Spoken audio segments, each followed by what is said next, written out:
नमस्कार, मी मंजिरी निवास चौगले. संचार टाइम्स न्यूजमध्ये आपले स्वागत आहे. येळगुड येथे शिवमंदिर व सांस्कृतिक हॉलला 2 महिन्यात निधी उपलब्ध करून देणार आमदार अशोकराव माने यांची ग्वाही.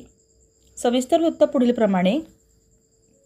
हातकणंगले तालुक्यातील येळगुड येथे शिवमंदिर व सांस्कृतिक हॉल पायाभरणे आमदार अशोकराव माने, आमदार राहुल आवाडे, येळगुड गावचे लोकनियुक्त सरपंच सुजितसिंह मोहिते पाटील व वीरशैव लिंगायत माळी समाजातील मान्यवर यांच्या हस्ते पायाभरणी संपन्न झाली.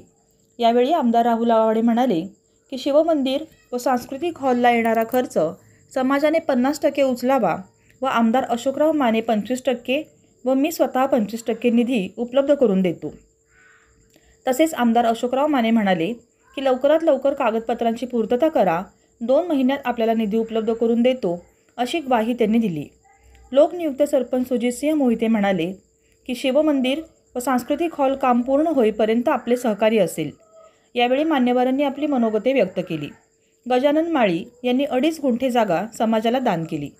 यावेळी पंचक्रोशीतील वीरशैव लिंगायत माळी समाज, राजकीय, सामाजिक व नागरिकांनी भरघोस देणगी जमा केली. समाजाने स्वतःच्या पैशाने जागा विकत घेतली आहे व जवळपास 10 लाख रुपये समाजाने गोळा केले आहेत, असे वीरशैव लिंगायत समाजाचे अध्यक्ष गजानन माळी हे प्रास्ताविकमध्ये बोलत होते.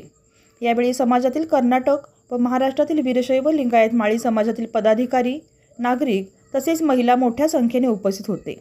संचार टाइम्ससाठी प्रतिनिधी अल्लाउद्दीन मुल्ला.